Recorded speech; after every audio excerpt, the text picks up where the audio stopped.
Welcome to Aesthetics Unfiltered, honest conversations about regenerative, doctor-led aesthetics.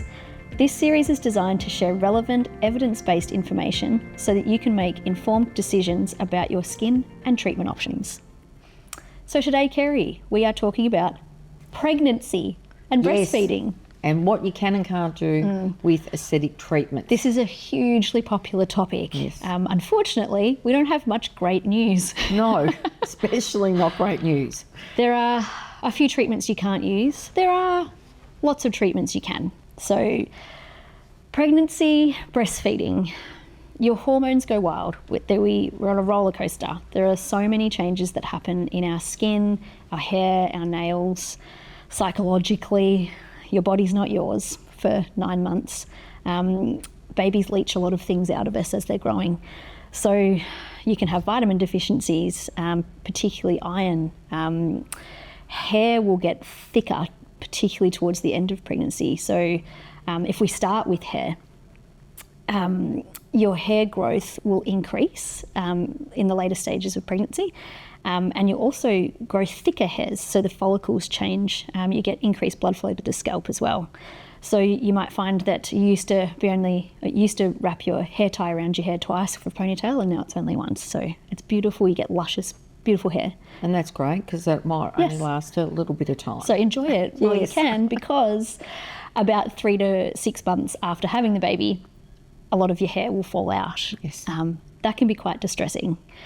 You might find that you're losing clumps of hair in the shower, and it usually happens towards the front of your hair, in the temples, in the hairline, and then you'll get these little baby hairs that start to grow back, and you get this little fluff. It's difficult to do anything with.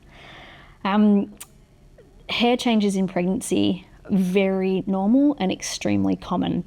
It can be pretty distressing when your hair starts to fall out, but know that it will grow back. Yes. You don't need to do anything specific. So you don't need to buy the vitamins that are marketed to you unless you have a vitamin deficiency that's been diagnosed on a blood test with your GP or your obstetrician. Pregnant and breastfeeding women are amongst the most vulnerable.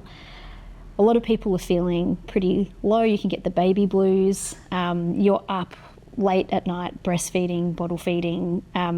You're exhausted, and the scrolling can really get to you. And the algorithm knows. It knows that you've had a baby, and it knows that you're up at night and you're feeling vulnerable and you're exhausted, and you're probably going to buy something for hair loss. Yes. And if it's marketed to you. Your phone listens to you. I mean, how often do you talk about something and then all of a sudden, oh my goodness, and you've got that. Yeah. I mean, it's even, you talk about hair loss, those sorts of things, but it's even your skin will change. It's even before you've had the baby. Yeah. So if we go back to before you've had the baby, it's things that you can and can't use. Yes, good point. Is probably to warn women with skincare, those type of things. Yep. What are some of the things that you cannot use in skincare, skin treatments? So maybe go skin. Yeah. So when we're looking at our skin, when you're trying to conceive even, you're not supposed to use retinols, vitamin A's. This can have a severe impact on a developing fetus, to the point where if you're on Roaccutane or oral vitamin A, oral retinoids, that's really bad for a developing fetus, to the point where you'd have to consider perhaps a termination of pregnancy. You'd have to look at your options. And I don't know whether people actually really understand that. Yeah. That it's not just, it's, your topical skincare. Yep. If, it just, you just cannot use A. No, not at all. So not only the oral, but you can't use topical vitamin A. Vitamin A is retinol, retinoids, all of those. Any of the clinics that you go to that have A in them, it is a no-go. Yeah. But the good news is there is heaps of ones that you can use. So in pregnancy, our skin is usually oilier. It can flare up acne. You get increased sebum production. It can also flare up rosacea. You get increased blood flow to the skin. So you start to develop, you can get papulopustular acne. You can get little broken blood vessels in your skin. And unfortunately, you can't have laser when you're pregnant. That's right. No laser of any type. Yeah. Hair removal, anything to do with any pigment, light redness. Yes. I think you can have LED, but Yes. I mean, that's a bit of a fluffy treatment. It's probably not going to do much look, with his it makes skin you feel anyway. nice, but it's not. That's nice. It's like you a know. haircut. But I think the topicals. Yep. I think if you are consistent with your topicals, like your B is fabulous for all Yes. types. So even though you have to avoid retinols and vitamin A, and you do need to avoid high dose salicylic acid, so high concentrations, and you might be best off to avoid that in general unless it's been recommended to you by someone who knows what they're doing, because you can use low concentration.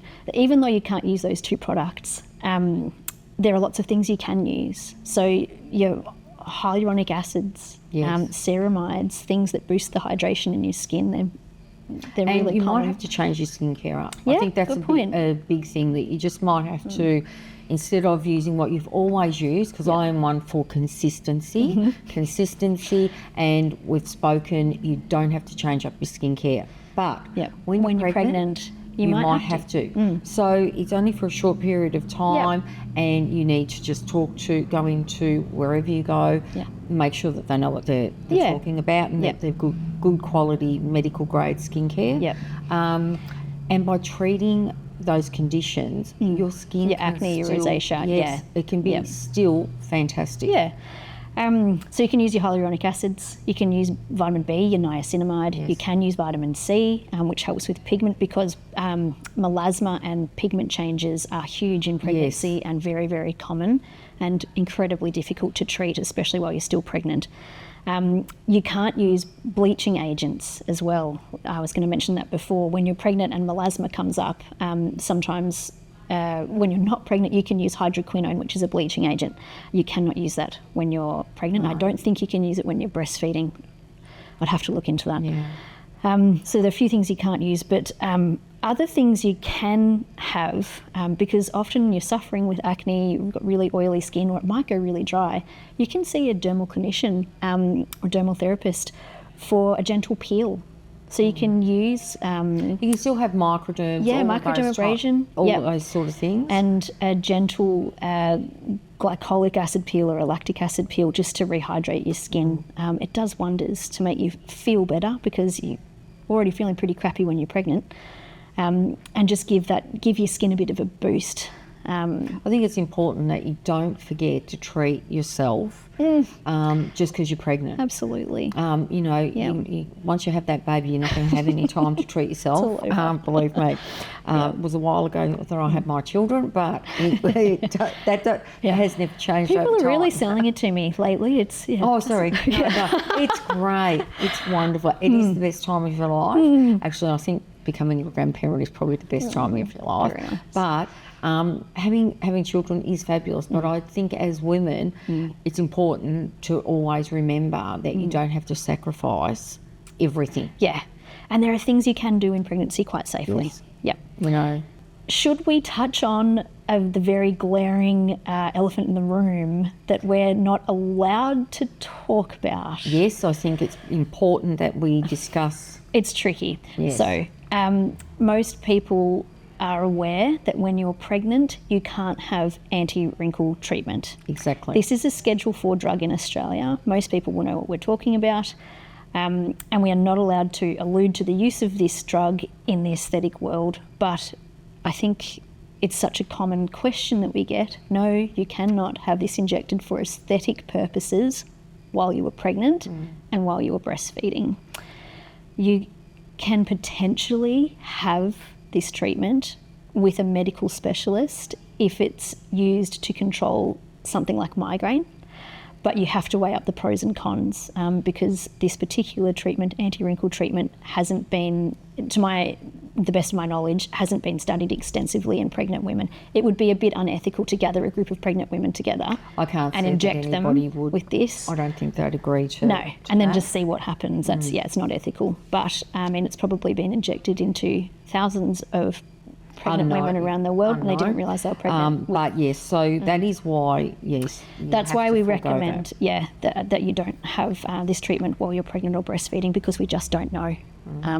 And you would kick yourself if there was a problem down the track. Well, I think you'd be always, I wonder whether it might not have anything to do with it, but in the back of your mind it would be, oh, I wonder if. Wonder if that, You know, so I think that sounds good. The hair recovery obviously happens. Yes. In most people. Yes, by itself, you don't need to take fancy tablets, you don't need fancy treatments, your hair will come back. Yes. So try to avoid buying whatever it is on Instagram that they're selling to you in the middle of the night.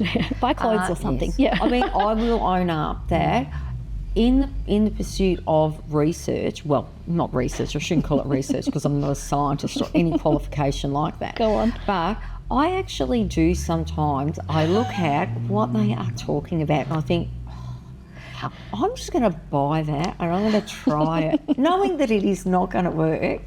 Only you would own up to that, Kerry. And I am being honest. I look at it and I think, I'm going to try that because they will be sucking so many people into this. Yep. And I buy it. How does it go? And I treat and I use it and you know what? It doesn't work. Is this skincare? I am Okay. not surprised. But oh my goodness, when they sit there and they go, we sell one of these every minute. And it does this, and they show Amazing. a before and after of the neck. Oh. Honestly, and I think because I've purchased a few lately just to try, now it's up on my feed all the time. The algorithm. And you've got no idea the companies that are saying Well, let us that know. they will take your neck from this to this. Let us know if it ever works. I'll buy shares. Well, don't, because I've been buying it just to, I wonder if it aggravates, I wonder if it does this, and you know what? I've bought it, I've given it 12 weeks, nothing. You've been a guinea pig for so long. is- It's a wonder you don't look like a guinea But pig. I do honestly Well- just buy them out of interest because I think, you know what, maybe there is somebody that's got something, and so far, watch this space, I haven't found anything yet. Okay, well, let me know. I will, but I don't anyway. condone this. Yeah. All right, so changes to hair, changes to skin, changes to your fingernails, which we didn't get into, but it does recover after pregnancy. Yeah. Lots of different things you can use safely, and only a small handful of things that you can't. So that's pregnancy-related skin and hair changes in a nutshell. Excellent, that sounds great. Every face is different, and that's why personalised, evidence-based planning matters. If you have specific concerns or want tailored advice, consider booking with your local doctor-led aesthetic clinic as the first step before committing to any treatment.